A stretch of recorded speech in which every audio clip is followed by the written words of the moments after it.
Prasad from grade school पालवास्तव सीकर। अपन बात कर रहे थे 12th क्लास फिजिक्स की, चैप्टर नंबर 4 जिसका लास्ट टॉपिक है आवश्यक चालकों के संयोजन से आवेशों का पुनर्वितरण। आवश्यक चालक है उनके संयोजन से आवेशों का पुनर्वितरण किस प्रकार से होता है। कोई भी दो आवश्यक चालक है उनको जोड़ दिया जाए तो उसमें आवेशों का वितरण किस प्रकार से होता है वो अपन इसमें पढ़ेंगे। ठीक है, तो दो चालक काम में लेते हैं, एक तो चालक ए है एक चालक बी है। चालक ए, चालक ए और बी दो गोलीय चालक काम में लेते हैं जिनकी त्रिज्याएं एक की मान लेते हैं R1 और दूसरे त्रिज्या मान लेते हैं R2, जिनकी त्रिज्या R1 और R2 और दोनों के दोनों कुचालक स्टैंड पर रखे हुए, दोनों के दोनों कुचालक स्टैंड पर रखे हुए। R1 R2 त्रिज्या के दो गोलीय चालक है। पहले चालक को अगर Q1 आवेश दिया जाए तो ये आवेश इसकी सतह पर एक समान रूप से फैल जाता है। Q1 आवेश देने पर यह आवेश इसकी सतह पर एक समान रूप से फैल जाए। दूसरे को Q2 आवेश दिया जाए तो ये Q2 आवेश भी इसकी सतह पर एक समान रूप से फैल जाता है। इस प्रकार से Q2 आवेश है वो इसकी सतह पर एक समान रूप से फैल जाए। Q1 और Q2 दोनों चालकों को दिया गया आवेश है। इसकी धारिता मान लीजिए C1 है, विभव V1 है, इसकी धारिता C2 है, विभव V2 है। ये बात कब की है? संयोजन से पहले की बात। ये बात कब की है? संयोजन से पहले, संयोजन से पहले। अब इन दोनों यही है सेम टू सेम त्रिज्या इसकी R1 इसकी त्रिज्या R2 है, दोनों को 40 डिग्री रखे हुए, ये भी यहाँ पे रखा हुआ त्रिज्या R1 और R2। अब इन दोनों गोली चालकों को अगर कोई नगण्य धारिता की चालकता, ये क्या है? नगण्य धारिता का चालकता,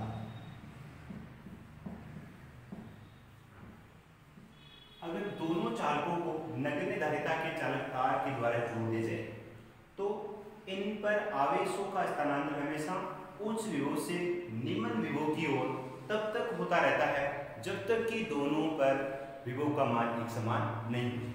जब विभव का मान एक समान हो जाएगा तो सीधी सी बात है आवेश का मान भी क्या होगा? चेंज। तो इस पर आवेश क्या हो जाएगा? Q1 dash. इस पर आवेश क्या होगा? इस पर आवेश क्या हो जाएगा? Q2 dash. ये इसका आवेश है Q1 डैश। पहले पर Q1 डैश है, दूसरे क्या है? Q2 dash. Q1 dash Q2 dash ये इन पर आवेश की मान है। Q1 dash Q2 dash. इस पर क्या होगा? Q2 dash.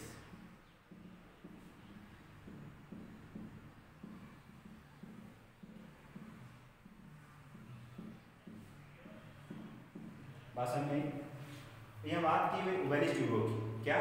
दो गोलीय चालकों को नगण्य धारिता के चालक तार से जोड़ दिया जाए तो इन चालकों पर आवेशों का स्थानांतरण उच्च विभव से निम्न विभव की ओर तब तक होता है जब तक कि दोनों पर विभव का मान एक समान नहीं हो जाए। जब विभव का मान एक समान हो जाएगा तो वह विभव कहलाएगा उभयनिष्ठ विभव V। दोनों पर V का मान एक समान, धारिता अलग अलग होगी, इसकी C1 होगी, इसकी क्या होगी? C2। उभयनिष्ठ विभव किसे कहते हैं? यहाँ परिभाषा देखेंगे आप उभयनिष्ठ विभव की। उभयनिष्ठ विभव किसे कहते हैं? ये चालक आपका A है, वो चालक B है। चालक A और ये है चालक B। ये बात थी किसकी? संयोजन के पहले की, और ये कब के? संयोजन के पश्चात, संयोजन के बाद, संयोजन के पश्चात। असल में क्या आवश्यक चालकों के संयोजन से आवेशों का पुनर्वितरण पढ़ना है। तो आवेशों का पुनर्वितरण पढ़ने के लिए एक तो इसमें परिभाषा आती है उभयनिष्ठ विभव की। उभयनिष्ठ किसे कहते हैं?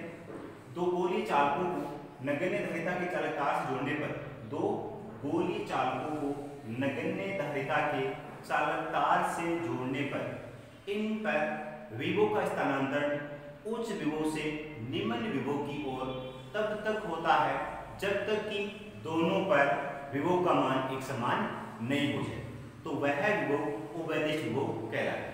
दोबारा देखिए, आप टॉपिक था आपसे चालकों के संयोजन से आवेशों का पुनर्वितरण। आवेशों का पुनर्वितरण करने के लिए अपन क्या करेंगे, सर्वप्रथम दो चालक गोले ए और बी काम में लेंगे जिनकी त्रिज्याएं R1 और R2 है, जिन पर आवेश Q1 तथा Q2 है तथा धारिता और विभव क्रम से C1, V1 तथा C2, V2 है। ये बात थी संयोजन से पहले। जैसे ही दोनों चालकों को नगण्य धारिता के चालक तार से जोड़ दिया जाए तो इन पर आवेश का स्थानांतरण उच्च विभव से निम्न विभव की ओर तब तक होता रहता है जब तक कि दोनों पर विभव का मान एक समान नहीं हो जाए, और जो विभव है वो कहलाएगा उभयनिष्ठ विभव। अब उस उभयनिष्ठ विभव का सूत्र उत्पन्न करें। उभयनिष्ठ विभव का सूत्र उत्पन्न करने के लिए सबसे पहले अपन देखेंगे चालक गोले ए पर आवेश। चालक गोले ए पर आवेश का फॉर्मूला क्या होता है? Q इक्वल टू CV होता है। Q इक्वल टू क्या होता है? CV। तो पहले के Q1 है, Q1 equal to C1 V1। ये क्या आ गया? चालक गोले A पर आवेश। इसके बाद में चालक गोले B पर आवेश, चालक गोले B पर आवेश क्या होगा? Q2 equal to C2 into V2। संयोजन से पहले चालक गोले A पर आवेश, चालक गोले B पर आवेश, ठीक है। तो कुल आवेश संयोजन से पहले कुल आवेश क्या हो जाए? कुल आवेश Q equal to Q1 plus Q, Q equal to Q1 plus Q2। Q1 Q2 का मान आप यहाँ रखेंगे तो क्या होगा? Q इक्वल टू Q1 की वैल्यू क्या है? C1 V1, Q2 की वैल्यू क्या है? C2 V2। इक्वेशन नंबर कौन सा हो गया? तो ये बात थी चालक गोले A पर आवेश की, चालक गोले B पर आवेश की, और संयोजन से पहले कुल आवेश Q equal to Q1 plus Q2। Q1 और Q2 का मान यहाँ से अपन यहाँ रखेंगे, इक्वेशन नंबर 1 है। उसके बाद में ये तो संयोजन से पहले की बात है। संयोजन के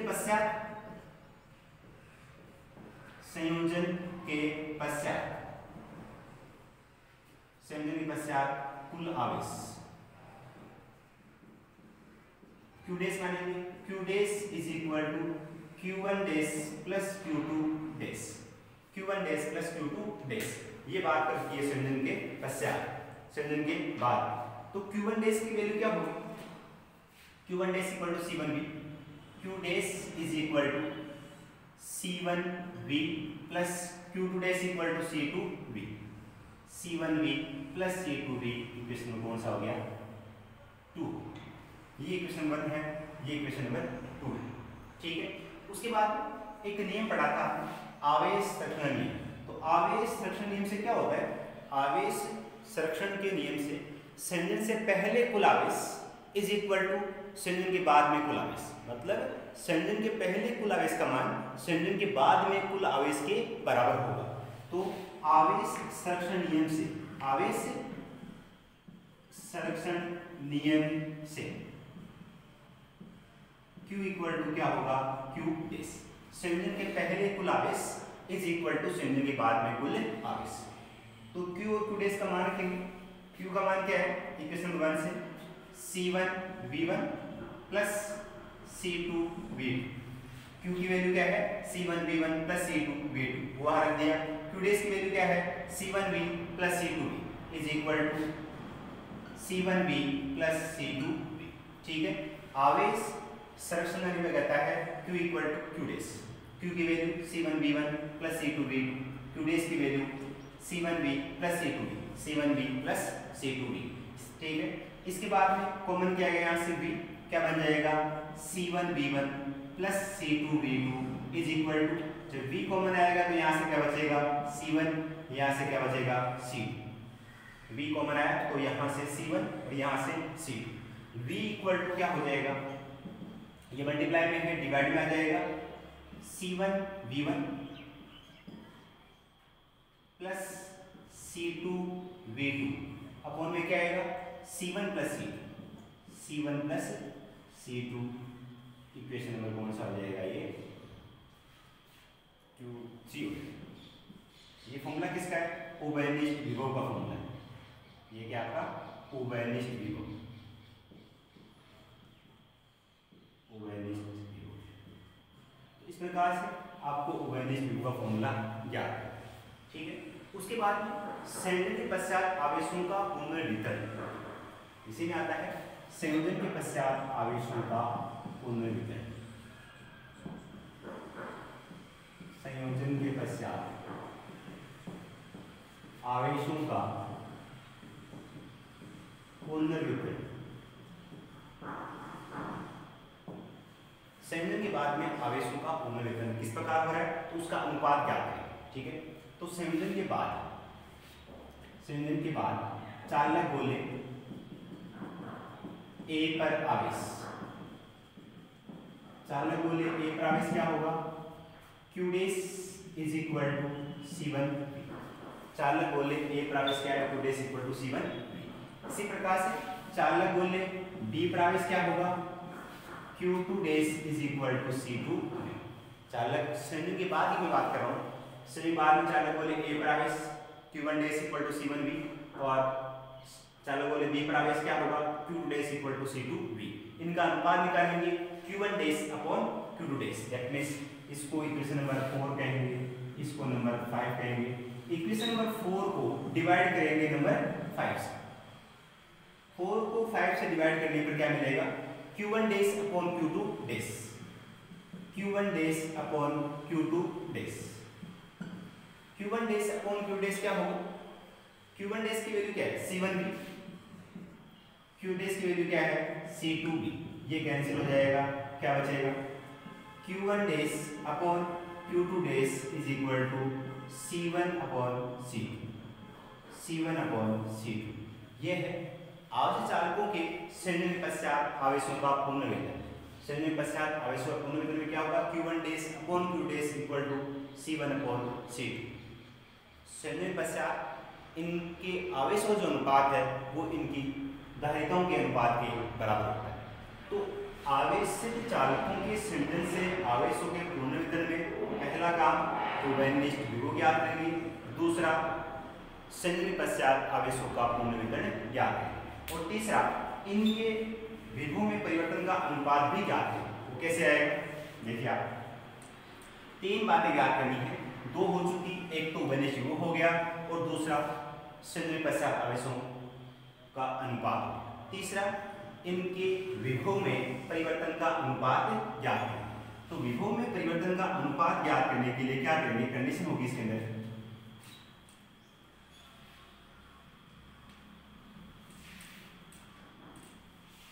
विभव में परिवर्तन का अनुपात ज्ञात करेंगे। इसके लिए एक बात एक कंडीशन माननी होगी, वो क्या होगा यदि V1 is greater than V2,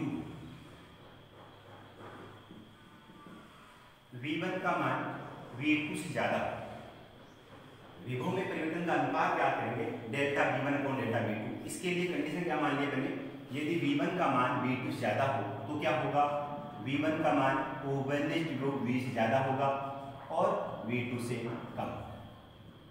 ठीक है, अब इससे 2 बातें ज्ञात करनी है, एक तो डेल्टा V1 ज्ञात करना है और दूसरा डेल्टा V2 ज्ञात करना है, डेल्टा V1 और डेल्टा V2। तो डेल्टा V1 का मान कैसे आएगा, ज्यादा वाले में से कम वाला माइनस करेंगे, ज्यादा वाले में से कम वाला माइनस करेंगे तो क्या हो जाएगा V1 ज्यादा है V कम है तो क्या होगा delta V1 equal to V1 minus V और delta V2 equal to V minus V, क्या होगा V minus V, V minus V। ठीक है, delta V1 equal to V1 minus V, delta V2 equal to V minus V।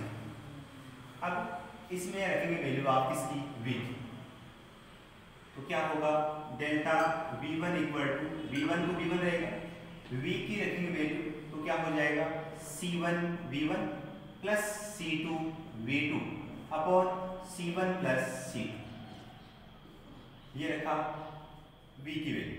इसको simplify करेंगे तो delta V1 is equal to C1 plus C2 LCM आएगा, ठीक है।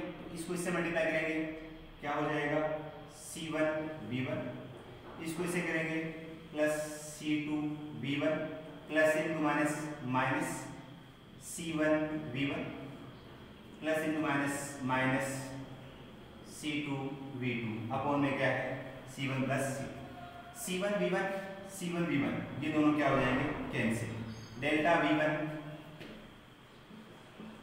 इज इक्वल टू क्या आएगा, इन दोनों से कॉमन क्या आ रहा है, कुछ आ रहा है, कोई कॉमन नहीं आ रहा, जैसा वैसे लिखेंगे C2 V1 minus C2 V2 upon में क्या है C1 प्लस C2, इसको इक्वेशन नंबर कहेंगे आप, तो लास्ट 5 इक्वेशन हो जाएगा C2 V1 minus C2 V2 बहुत सिंपल। ये किसका मान आ गया डेल्टा V1 का। ऐसे डेल्टा V2 का मान ज्ञात करना, तो डेल्टा V2 का मान ज्ञात करने के लिए क्या करना होगा, V माइनस V2। V का मान आप यहाँ रखेंगे, V इक्वल टू क्या है, V की वैल्यू यहाँ रखेंगे C1 V1 plus C2 V2 upon C1 plus C2 minus V, इसमें वो इससे मल्टीप्लाई करना है। डेल्टा V2 इक्वल टू क्या बनेगा,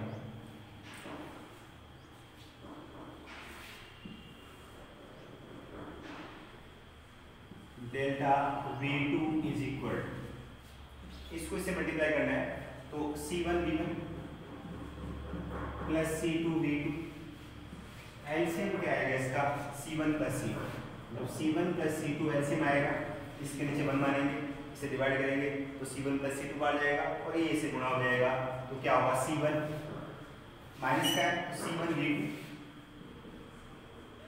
minus C2 V2 minus C2 V2, ठीक है बात। अब इसमें कुछ कैंसिल हो रहा है क्या, ये प्लस का है ये माइनस का है, दोनों क्या हो जाएंगे cancel. Delta V2 is equal to C1 V1 minus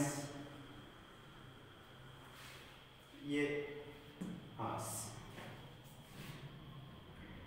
C1 V2 upon C1 plus C2, ये क्वेश्चन नंबर आपका डेल्टा V1 5 था, इसकी हम मानेंगे 6, 5 और 6। अब इसमें से क्या करना है, इक्वेशन नंबर 5 को डिवाइड करना है 6 से, 5 को डिवाइड से करना है 6 से करना है।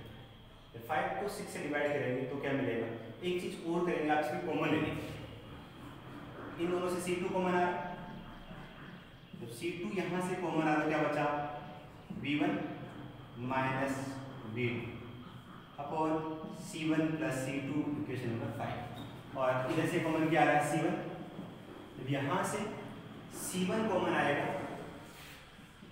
तो यहाँ क्या बचेगा V1, यहाँ क्या बचेगा V2 upon C1 plus C, ठीक है। तो ये 5 था, ये क्या हो गया 6।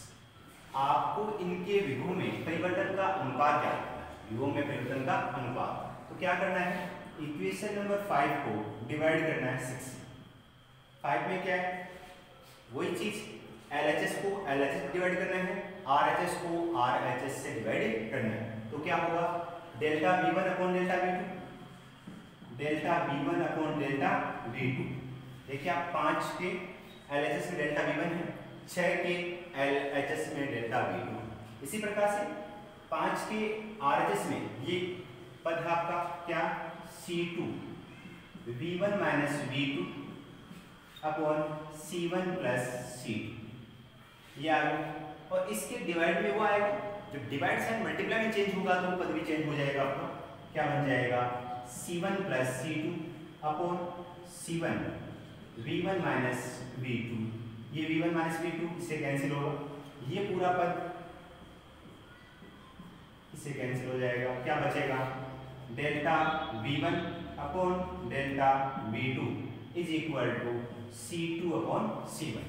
Delta V1 upon delta V2 is equal to C2 upon C1, या इसी इक्वेशन को अपन ये भी दे सकते हैं, delta V1 upon delta V2 is equal to C1 upon C2 का इनवर्स। ये 1 अपॉन में आएगा, वो 1 अपॉन में जाएगा तो बन जाएगा delta V1 upon delta V2 equal to C1 upon C2 का इनवर्स। तो इस प्रकार से दो आवेश चालकों को जोड़ने के बाद भी उनके विभव में परिवर्तन का अनुपात। तो टॉपिक था आपका आवेश चालकों के संयोजन से आवेशों पुनर्वितरण। इसमें 3 बातें याद करनी है। पहला उभयनिष्ठ विभव, दूसरा संयोजन पश्चात आवेशों के परिवर्तन का अनुपात, और तीसरा इनके विभव में परिवर्तन का अनुपात। तो 3 बातें आप याद कर लेंगे, टॉपिक कंप्लीट होगा आपका आवेश चालकों के संयोजन से आवेशों का पुनर्वितरण। उसके बाद में नेक्स्ट टॉपिक इसी में आता है ऊर्जा हानि। वो देखेंगे अपन कल, ऊर्जा हानि वाला टॉपिक देखेंगे कल की क्लास में।